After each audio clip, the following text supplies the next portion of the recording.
What is it like as a guy, as an architect of a baseball team, watching that team play with a lead in Great American Ballpark? Well, I will say this, having never pitched in Great American Ballpark, it's not a whole lot better than the other one, which was terrifying. They're a small ballpark, and weird things tend to happen there. I will say that I was really impressed in the 3 days with the athleticism of the young Reds position player team. It's a super fun group to watch. I wish we would have handled it better in the first 2 days, but even with the big lead in each of the last two games, your first instinct is keep scoring, boys, keep scoring. Mm-hmm. Yeah, they can run. We've talked about it a lot this season, Jerry, just across the league. Kansas City and Bobby Witt can really run. Arizona and Corbin Carroll can really run. And just it feels like, just baseball can be a little cyclical as well.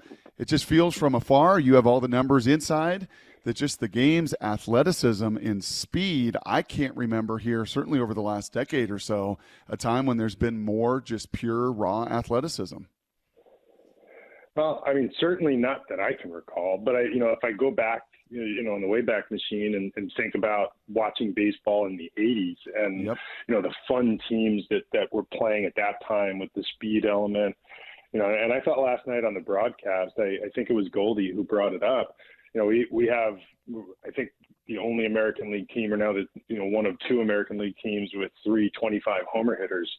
Think about saying that 10 and 15 years ago, but look at how many 20 stolen base guys we have, which is, such a departure from where the game was, just a decade or two ago. And I think it's fun to watch when, even our team, and we may not have, the host of speedsters like you just mentioned, but we've got a few. And, with Julio and Cabby and Josh Rojas and Dylan Moore and Sam Haggerty, the game changes when those guys are on the bases, and it makes it an awful lot of fun to watch. Yeah, it was interesting looking at it, and another 8 runs yesterday. I just happened to go check. Okay, where are the Mariners at in terms of scoring runs? Number 10 runs per game in all of baseball. How did you guys end up at number 10, considering some of the conversations we were having in the first part of this season? I don't know is the answer. I don't know where the conversations. I think oftentimes, and it may have been perceived at the time that I was being a little defensive. We were really never that bad. We were always kind of a middle of the package offense in the broader MLB, look, if you were looking at the advanced metrics. And what the advanced metrics usually tell you is that the good things will start to happen. The process is sound. I don't know a better way to say it. When you see a team that is in the middle of the pack in WRC plus, it's telling you, this is a competent major league offense, and, competent major league offense in April, May, June that was scoring, meh runs. And all of a sudden, a lot of those, underlying factors that were driving us to a strong WRC plus without really resulting in big runs scored per game really started to explode. And what was always a good process turned into really good results. And I think we're looking at that for the last, and it hasn't been a short time. This has been going on for 2+ months now. So trying to understand that to a layperson, okay, so WRC plus is a newer statistic that maybe not everybody completely understands. Weighted runs created, and then what? It's balanced to try to take away defense and ballpark factor. Is that right? Yeah, it strips out, the defense doesn't play into it at all. And it strips out, a lot of I guess what it does is it reflects the place you're playing and the time you're playing there. So, the quality of your opponents, the ballparks you're playing in, and, you can see the results. We do play in a pitcher-friendly ballpark, which means that our offensive players are going to get some benefit of the ballpark factor. It's weighed back into our WRC plus. Mm-hmm. And I think right now in WRC plus, we are top 5 or 6 in baseball and one of the best teams in the American League, which is kind of what we've been for the last couple of years. And, and similarly with the pitchers, though we lead the league in raw earned run average, our earned run average takes a ding, because of the ballpark we play in. Right. When you look at the weighted numbers. And, now our pitching, until we went on this road trip, our pitching had been so good that we still led the league, even with the dings in terms of fielding independent and ballpark factors. But, those are some of the elements that we're looking at, is weighing it for the environment you're playing in. You mentioned some of the pitching there, Jerry. How do you look at the bullpen right now and the way it's just settling in? I think they're pooped, honestly, and for lack of a better way to put it. I was just saying, like I said it at the kitchen table yesterday. It's we have asked them to throw a lot of innings in the last 7 to 10 days. And I think this draws back to, the day that George was sick and didn't make his start against Oakland at home before this road trip began. And we had to have, a spot start or an emergency start from Luke Weaver. And all of a sudden the bullpen is starting to churn innings. Those games, you're churning innings. We were playing an Oakland team that, frankly, in that game, we had an opportunity to beat. The game was close enough. We didn't beat them, but we churned through some bullpen, and we've only had, I think, one, lengthy start from a starting pitcher, and that was Logan last Friday night in New York since that time. So, there were a number of short starts, the 3 to 5 inning variety, some by design and some, not necessarily by design. And that's put a lot of stress on that bullpen. So I'm loath to judge performance when I know we're asking a ton of them. And, it's been a real grind because every one of these games has been close and they've been out there for every one of them. Is there anything you guys can do to help them get some rest? I mean, I asked Passon this question earlier. I don't know what the answer would possibly be, but even just trying to think creatively, is there anything you guys can do either from a management perspective or from a front office perspective to try to help?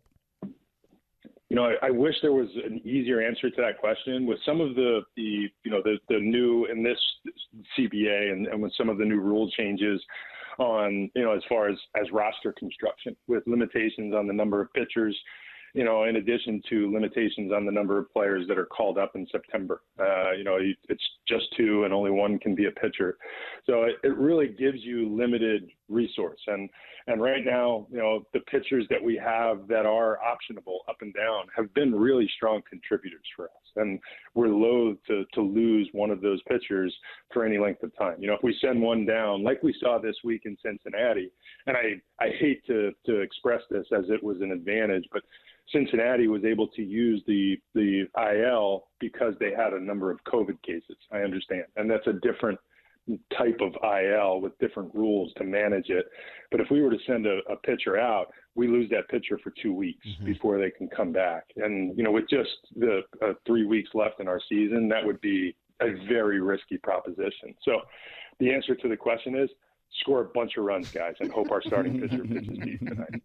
I love that answer of pooped. I mean, that is right up my alley. That is square for me. I'm curious if you've had a chance, and I know, and are you feeling better, by the way? Thank you again for last week as you were battling the IL. Are you feeling back to 100%? Yeah, I'm not back to 100%, but I think I'm good enough to be taken off the IL and work my way through it. Good. Awesome. Well, we appreciate that. And I'm just kind of curious when you do get to see Brian Wu next. What a stud he has been. And I love Scott's comments the other day, like, yeah, man, you're in the big leagues.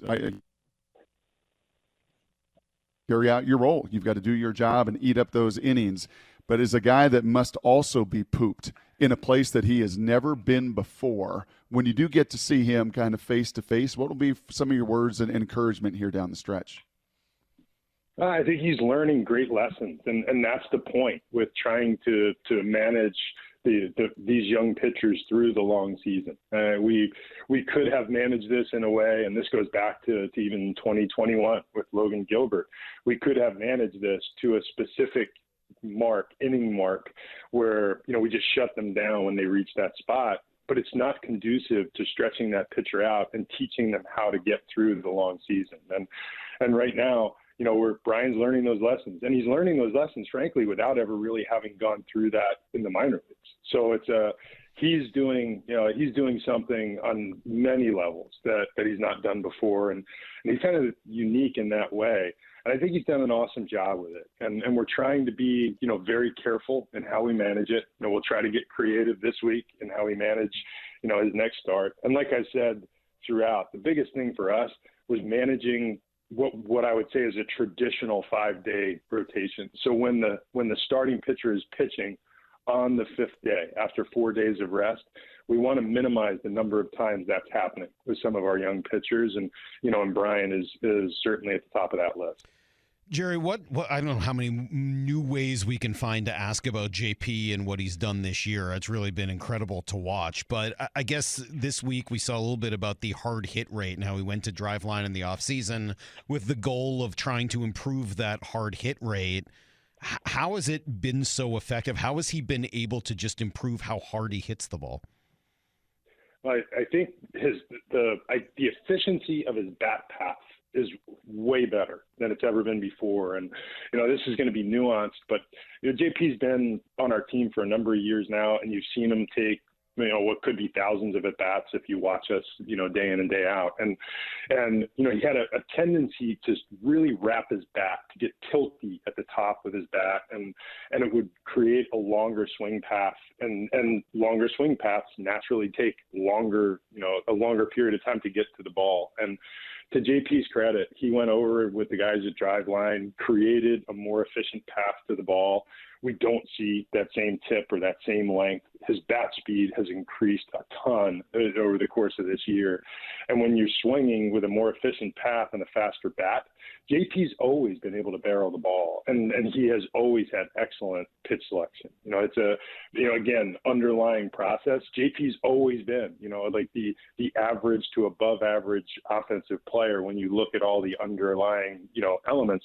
Now take that and go out and hit the weight room, like he did, work on a more efficient swing path, increase your bat speed, and all of a sudden power comes with it. And that, that average to slightly above takes a huge leap. And now he's not just an interesting player on a team. He's a driver. He's, I think he's in the discussion for most important players that have taken the field for us this year in a lot of ways. He's done a great job. So I know you guys have a pretty good partnership with Driveline, and it's worked out well, especially with the pitching side of it. After seeing the success he had this year, would you encourage more guys to go visit there? Is it something they might just do naturally because they see the success JP had? How does something like that work? I think it happens both ways, and we have encouraged players for a number of years to go over there. This dates back, this dates back 6 years or so that we have, in the off seasons with some of our younger players and a number of our prospects, we've sent them over to Driveline for breakdowns, analysis of their swings with suggestions on how that player could improve, or, giving us data points on what they could do.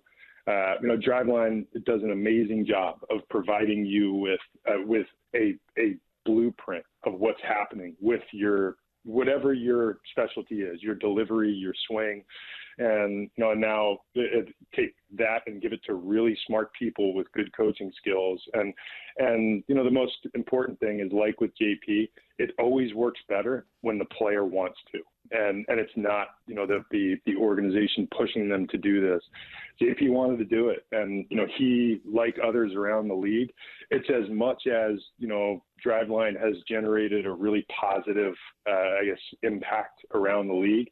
But then you look at the players that are coming and going from Driveline year after year in the off seasons. And if you go over there, it's, sometimes it's an all-star game at the facilities. And when other players see that, they naturally gravitate in that direction.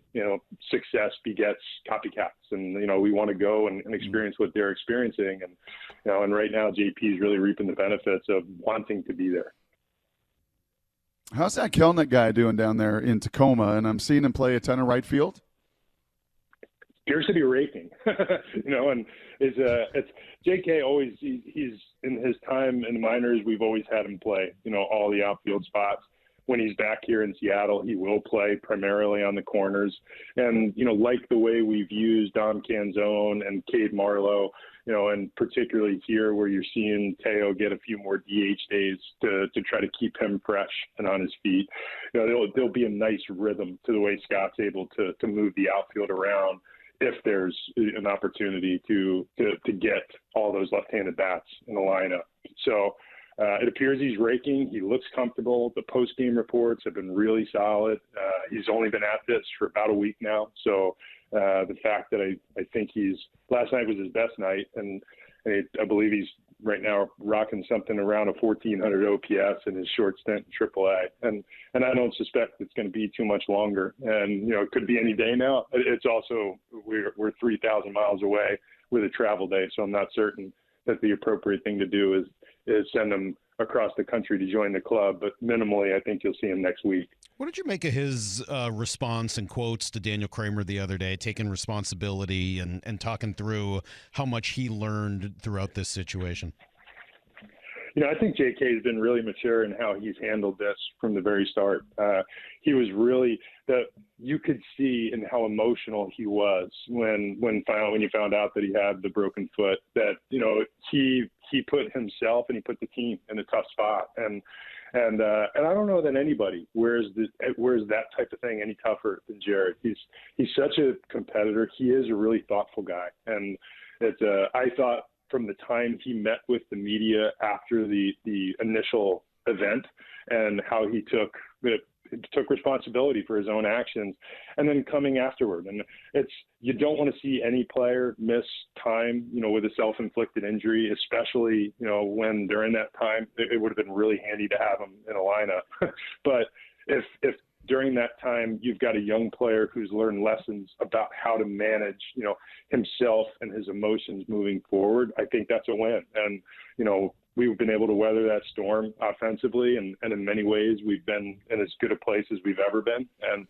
as I've said the last couple of weeks when we talked about JK, we're a better team when he's on it. And I look forward to getting him back out there. Whether it was the new shoes or the day off, you guys, I'm sure, have the metrics. Was that the fastest that Suarez had rounded the bases all season yesterday?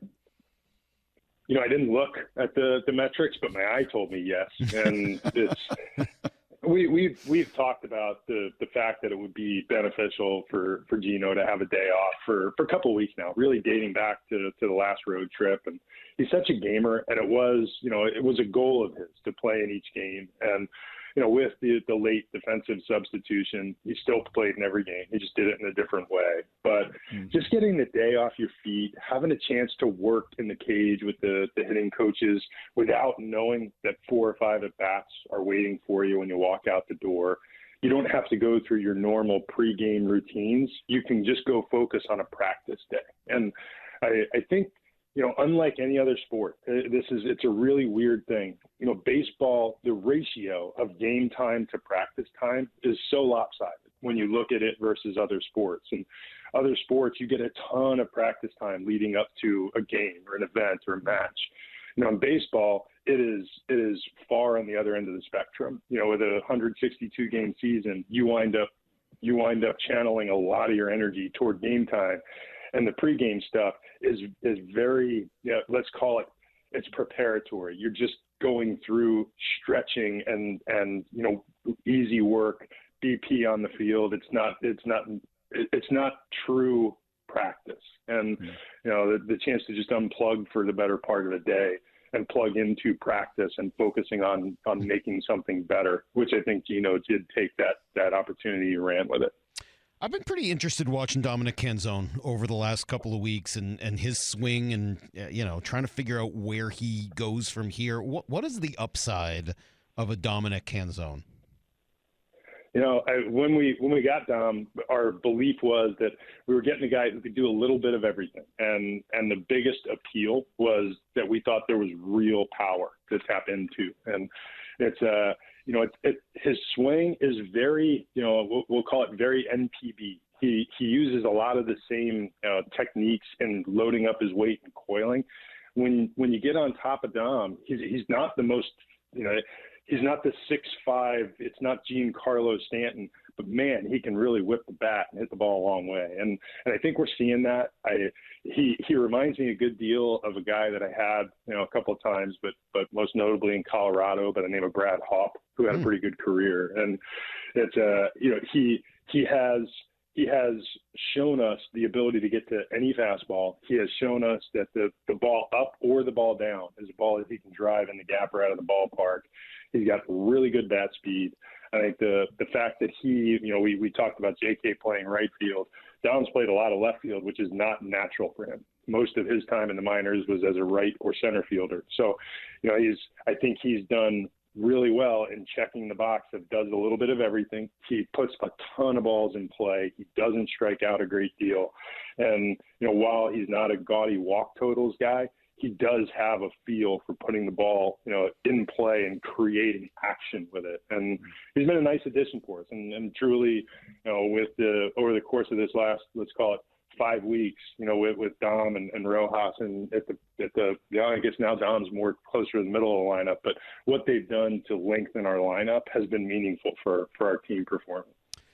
Well, 4 in Tampa, this will be interesting to see what it looks like, as you said, a pooped bullpen. I hadn't used that phrase to describe it. I just said tired, but I appreciate your more colorful language. A pooped bullpen and a rotation that right now has an opportunity to pick them up along with an offense as well. So, Jerry, thank you. We're coming down the stretch here. 23 games to play? Pretty unbelievable. We'll look forward to next week. Thank you. You got it, guys. Should be exciting.